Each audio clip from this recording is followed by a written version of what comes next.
It's personal between me and you, and I'm going to do you some serious harm, you big stiff idiot.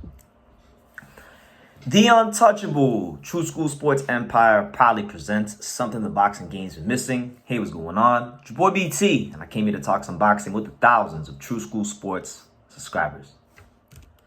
All right, so I wanted to discuss this because we know ever since Naoya Inoue defeated Murodjon Akhmadaliev to become undisputed champion again, that everyone is trying to figure out what they think he's going to do next year. And it's fully expected that Inoue will stay at 122 for all of 2024.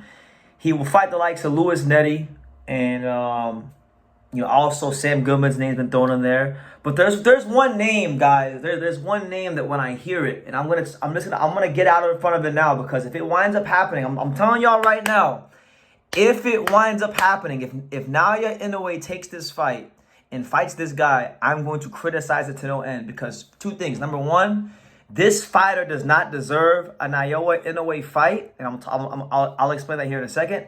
And number two, it's a cherry pick because this guy is not anywhere on that level. But he's probably one of the most overrated fighters I've ever seen come out of Uzbekistan, and that is none other than the former unified champion, Murodjon Akhmadaliev. Now, Murodjon Akhmadaliev continues to get all this praise for being this supposed killer, which I don't think he's a killer. I think he's a good fighter. I think he's a solid fighter, but I've never seen him as quite a killer, so to speak. I think boxing fans, there are boxing fans that have an obsession with some of these Central Asian and Eastern European fighters, and some people may even say that I'm one of those people like that, and I'm not. I'm really not. I look at everybody on a case-by-case basis. I don't believe in every single Central Asian or Russian fighter there is. I was never big on, Murodjon or Jalilov or even Makhmudov. None of them guys, right? So just want to make that very clear. But Murodjon has never been a killer, and not only has he never been a killer, Murodjon was such a freaking diva when it came to this weight class, because I remember it clearly. This man had the unified titles for what was it, 2-3 years after he beat Danny Roman, and there was a path to make a Stephen Fulton fight on more than one occasion, but most particularly after Murodjon beat Ronnie Rios. That's when Murodjon, his managers, his handlers, Eddie Hearn, they should have been on the phone with PBC and Al Heyman, and they should have been trying to figure out how to make an undisputed fight between him and Stephen Fulton, right? But they didn't. You know what they did? So he broke his hand after the Ronnie Rios fight. He had a mandatory with Murodjon Akhmadaliev that was coming up. So then what does he do? He files a medical exemption to postpone things even more. And then he wound up fighting Murodjon Akhmadaliev, I believe it was in April. Was it April of earlier this year? In April of earlier this year, yeah, he fought Murodjon Akhmadaliev. And then he wound up losing that fight. So after Ronnie Rios, Murodjon should have been talking about Fulton, because mandatories or unifications trump mandatories. He could have told the WBA to give him an exemption from the mandatory so he could make a unification fight with Stephen Fulton, but that's not what we got. And then I remember when he lost, when he was getting ready to fight Tapales that fight week, I remember clearly going on Boxing Scene and seeing Murodjon all of a sudden talk about wanting to fight Naoya Inoue. And I'm like, wait a second, you can't fight Naoya Inoue. You didn't even fight Stephen Fulton, right? So very, very just.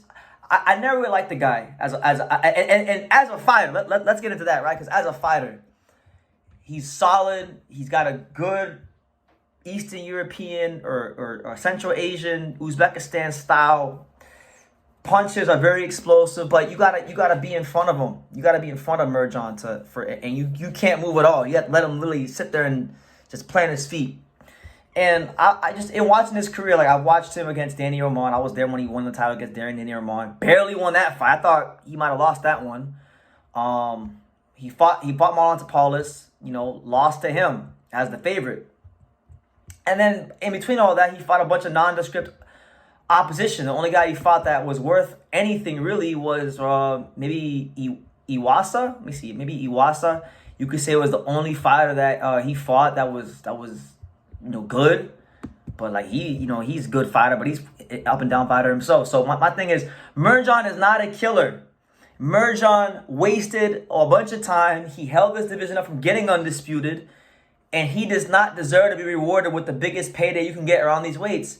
Because not only did he hold the division up, and not only was he a dishonorable champion who clearly dunked Stephen Fulton, but he also has absolutely not a snowball's chance in hell of beating Naoya Inoue. Not even close. Because he's outgunned in every department. Punching power, speed, footwork, everything. Everything you can think of, he's outgunned.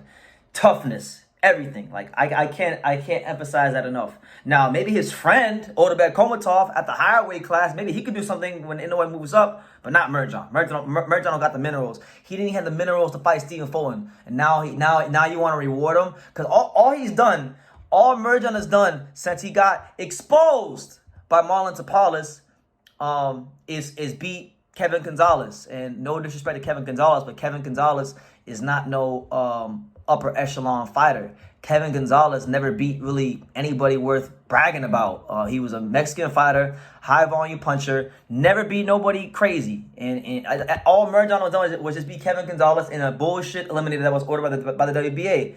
That's just the truth of the matter.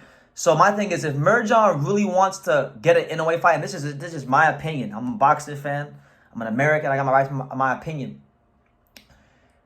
I feel like if Murodjon really wants to show that he's serious about fighting Inoue, he should fight another top contender in the weight class. Like, he should fight another guy who's hungry to fight Inoue like himself. And I have a suggestion. All right, I'm gonna look at the rankings right quick, but I have a suggestion of who Murodjon should fight. If you want to fight Inoue, I got a suggestion, right? Because he's what? Murodjon is the number 1 contender who hasn't done anything really. He should fight the number 8 contender. How about Murodjon fight the number 8 contender, Elijah Pierce? Fight Elijah Pierce, because Elijah Pierce wants the Inoue fight, and Elijah Pierce is willing, ready, and able to prove himself against anybody in the world. And I feel like that'd be the kind of matchup where if Murodjon wins that fight and doesn't get lumped up 80 times upside his head by Elijah Pierce and stopped, then I say, you know what? Okay, I don't like Murodjon, but now Murodjon can fight for the title. That's the kind of fight I'd be looking at for Murodjon is Elijah Pierce. But he is the mandatory challenger, so the ranking system it's going to dictate that he will be in line to fight Inoue, but I don't think it's right. I don't think that Murodjon deserves a shot because he showed zero effort to fight Stephen Fulton, was filing medical exemptions to fuck up the timeline of the entire division when he should have been negotiating the Fulton fight. And then he lost. Then he lost his mandatory that he was favored to win against Marlon Tapales. So he shouldn't be treated, I don't care if he's a mandatory, he should be treated as a mandatory. He should be treated as a contender who has to work his way up. And I don't care if he's mandatory. In my mind, he hasn't worked his way fully back up to his spot in the division yet. So, yeah, I'll like to see if Elijah Pierce next. Something like that. And if he could beat him, then have at it. Make it the mandatory. But, yeah, Murodjon Akhmadaliev disgraced the super bantamweight division when he was champion, and he's never dominated any upper echelon fighter. The only 2 upper echelon fighters he ever fought at the championship level were Danny Roman and Marlon Tapales. He barely won and lost both those fights. So he's a good fighter, he's solid, but he ain't no creme de la creme top shelf fighter. Like, Stephen Fulton was dominating undefeated world champions. He's a creme de la creme upper echelon fighter. Inoue just made him look like a nobody.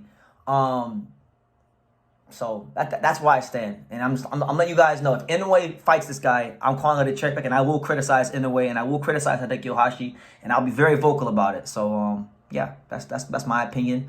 I know some people may not like that opinion, but it's just the truth. Murodjon didn't want no smoke with Stephen Fulton, disgraced the whole division, and blatantly ducked the fight. And now you want to reward him, which is just bad for boxing. So, yeah, leave your comments down below. Make sure you guys take the time to subscribe. And like I say in every single one of these videos, you can love me or you can hate me, but I'm just a kid from Daniel. So until next time, take care, guys.